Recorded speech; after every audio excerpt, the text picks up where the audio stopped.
But while that inner guts of the system, the web of contracts, is important, the even more important driver of financial instability is simply rising leverage of a particular form, and a particular form on which finance theory and macroeconomics has been entirely silent, or mainly silent, or to the extent that not silent, it has been wrong.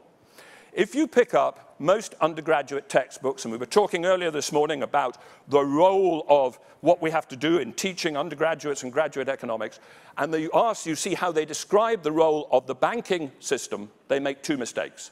First of all, they describe a system which takes money from savers and lends it to borrowers, failing to realize that the banking system creates credit, money, and purchasing power ab initio, de novo, and with an important role, therefore, within the economy.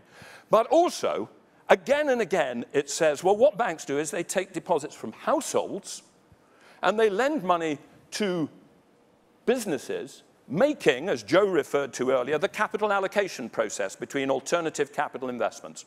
As a description of what modern advanced economy banking systems does, this is completely mythological. This is very well described in a forthcoming paper from Alan Taylor and Maurice Schularick, reflecting some INET-sponsored research. Basically, in advanced economies, 85% of our bank credit is not to do with funding capital investment. It is funding two things. It is funding either consumption, that may be valuable, but we need to understand why that is, why funding a consumer credit would be valuable and to what extent, and the vast majority of it funds real estate. Sometimes either residential or commercial. Sometimes that is funding new real estate investment, which is a form of investment in the economy, but most of it is funding the purchase of already existing real estate. And it is fundamentally funding in a credit form a competition between ourselves for the ownership of locationally specific urban land. And that, I think, is absolutely fundamental to the instability cycle, because it is that competition for the ownership of existing real estate and of locationally specific land which is in relatively fixed supply that creates instability. Because if you put together the fact that the banking system that can create infinite quantities of credit and money and purchasing power, and that urban land which is locationally desirable is in fixed supply, whenever in economics you put together something which is infinite and something which is fixed, you get an inherently undeterminate price. We have at the core of our financial system something which is bound to create inequality, bound to create credit and asset price cycles and booms, bound then to create crises and debt overhang and the balance sheet recessions about which Richard Koo has talked so importantly. That really poses a fundamental challenge, because it means that we have a free market system which, left to itself, will create a problem not just of a deadweight cost of too much activity in intra-financial activity that we don't need, but will also create too much of the wrong sort of debt. But with the irony that each one of that debt, seen as its own, looks perfectly socially useful. How could you deny that somebody borrowing for a mortgage is socially useful, but the collective impact of it is something which is incredibly difficult for us to manage and a fundamental problem at the interface between finance and macroeconomics? But to pick up your general point, Paul, I mean, you're quite right. I have posed this question of why is growth so credit intensive, and why does it appear to need to be so credit intensive? And to set out a sort of stylized fact, for the last 20, 30 years, rich developed economies have grown with nominal GDP growth rates of about 5%, but they've had nominal credit growth of about 10 or 15%, which necessarily means that the leverage ratio relentlessly rises, and I think eventually produces a point of a Minsky moment, a crisis, and a post-crisis overhang.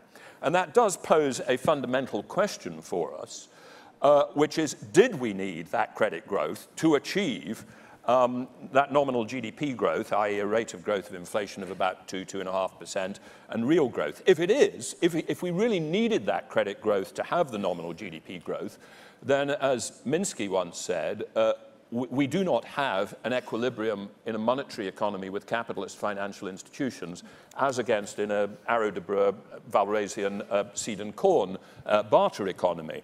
I believe that there are things that we can do to have a less credit-intensive model of growth, but they require things that go way beyond the remit of central banks and financial regulators. They have to do with both the role of real estate within our economy, but also, crucially, the role of inequality, because I think one of the things that is driving the increase in the credit intensity of growth is an inequality effect.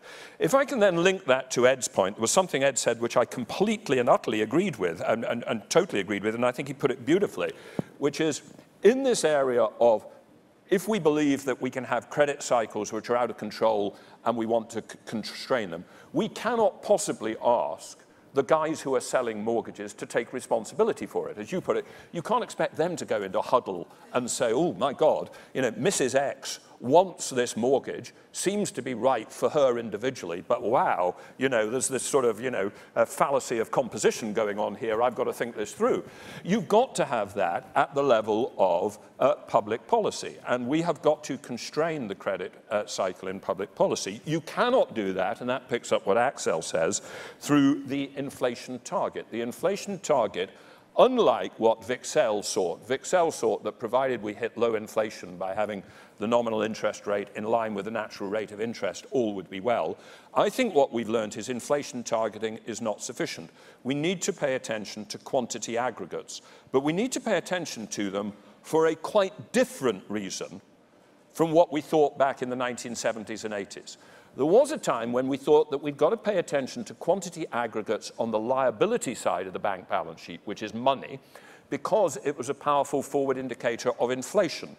In fact, we pretty soon realized that money is not a good forward indicator of inflation, but instead the credit aggregate, I mean, it's just the other side of the balance sheet, is a good forward indicator of future crisis and post-crisis recession. But what this does mean is I think we do have to, alongside addressing some of the fundamental drivers of the credit intensity of growth like inequality, we have to have an approach to central banking and macro-prudential regulation which is paying attention to the overall leverage and rate of growth of leverage and where it resides in the economy. And as Joe said, by constraining it by some policies which some of the developing world have been using, like loan-to-value ratio on limits, which pretty much for the last 30 years, people from the IMF and the World Bank have been turning up and saying, no, you don't want these. These are terribly old-fashioned. They get in the way of the free market allocation of capital. Now, one of the good things that's happened in Canada is that it's actually one of the few advanced economies which also had loan-to-value limits through the conditions for the insurability of mortgages, and you do use those tools. So I think we do have to accept that there is something called the credit cycle, which we have to manage, and we have to focus not on just the objective inflation, nor on just the instrument of the interest rate. Both in terms of objectives and tools, we need a far wider focus.